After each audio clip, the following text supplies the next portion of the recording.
आप सभी श्रोता परम श्रद्धेय श्री मानवदास जी के मुखारविंद से कथा का श्रवण कर रहे थे। बहुत अच्छी रसयुक्त बात कही उन्होंने कि विश्वामित्र जैसा ज्ञानी सब कुछ भूल गया, सब अपने को अनाथ कहते हैं। अच्छा, मैं यहां बैठे हुए श्रोता और वक्ताओं से पूछना चाहता हूं, क्या कोई सनाथ है? उस दृष्टि को, उस दृश्य को और उस वक्त को देखिए, किसको देख करके आप और हम अनाथ नहीं कह सकते। ध्यान देना कि नील सरोवर नीलमणि, जंडल भैया जी ध्यान दीजिए कि नील सरोवर नीलमणि और नील नीरधर श्याम लाजही कि लाजही तन शोभा निरखी सुकोटि कोटि सत काम। ध्यान दीजिए, उसके आगे कौन ज्ञानी, कौन भक्त और कौन कर्म योगी हो सकता है जो अपने आप को अनाथ साबित न करे? उससे ज्यादा मूर्ख कौन हो सकता है? कि नील सरोवर, ध्यान देना, एक शब्द है कि नील सरोवर कहां मिलता है? बताएं, नील कमल कहां है पृथ्वी पर? कि नीलमणि कहां है? शेषनाग के पास, जिसे हम पातालपुरी कहते हैं। कि नील सरोवर नीलमणि और नील नीरधर श्याम, वह बादल जो पानी को लेकर के नील वर्ण दिखाई देते हैं। अच्छा, बादल कहां होते हैं, जमीन पर या आकाश? तो अब विचार करिए आप मेरे प्रिय भक्तों, श्रद्धामयी माताओं और ज्ञानमयी मेरे पुरुष भक्तों, ध्यान दीजिए इन शब्दों पर कि जहां तीनों लोगों की, चाहे वो पाताल लोक हो, चाहे वो मृत्यु लोक हो, चाहे वो साकेत हो, जब तीनों लोगों की शोभा एक पुंज में एकत्रित हो जाए, इकट्ठी हो जाए, और उस शोभा को ऐसा कौन मूर्ख होगा जो देखकर अपने आप को न भूल जाए? कि नील सरोवर नीलमणि नीर नील नीरधर श्याम लाजही तन शोभा निरखी। और एक काम नहीं, कोटि कोटि सत काम।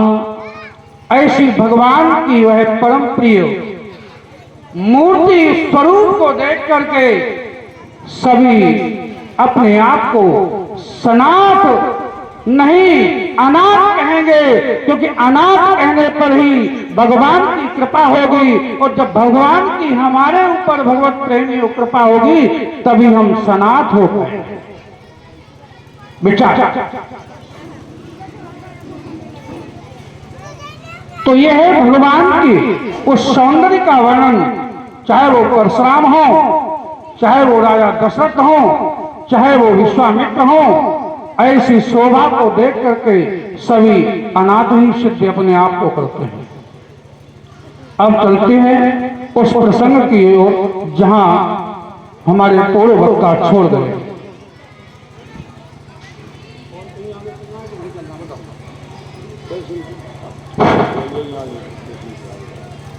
तो देखिए कितना अच्छा दृश्य है कि भगवान एक पर्वत पर चले हुए, यही तो प्रसंग छूटा था, और मोर का नृत्य देख रहे थे।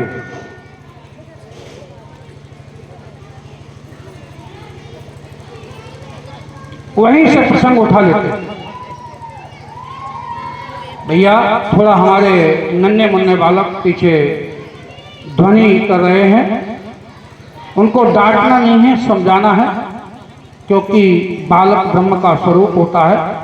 आइए, तो उस बालक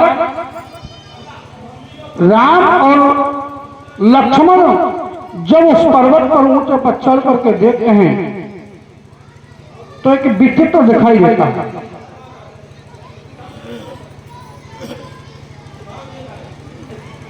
कुछ दूरी पर एक आश्रम दिखाई देता,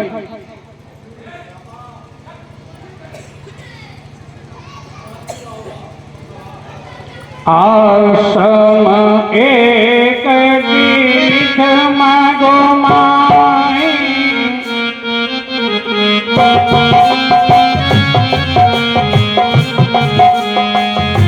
आश्रम एक दीख मागो माई, कदम गरीब जंत सहनाई।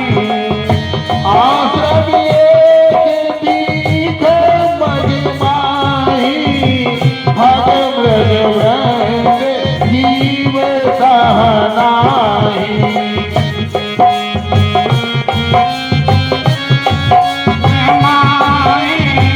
खत्म जीव तो कहना। अब विचार ध्यान देना, प्रभु जब कृपा करता है अपने भक्तों पर तो ढूंढ ढूंढ के करता है। क्यों? आप चाहे अमेरिका में रहो, चाहे गुजरात में रहो, चाहे भिंड में रहो, जहां मन आए वहां रहो, प्रभु हमारा हर जगह है। क्योंकि गोस्वामी तुलसीदास जी लिखते हैं कि देश काल दिश दिशा हो माई,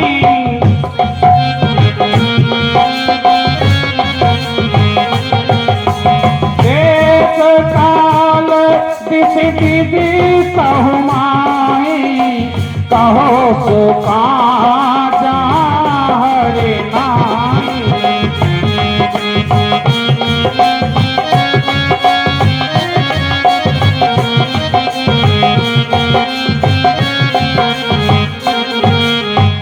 ऐसी कोई जगह नहीं, देखो इस चौपाई को समझो, देश विदेश, चाहे देश में हो या विदेश में हो, कोई भी समय हो, देश काल दिशा, कोई भी दिशा हो, कोई भी संसार की जगह हो, जल में, थल में, नभ में, प्रभु सब जगह है।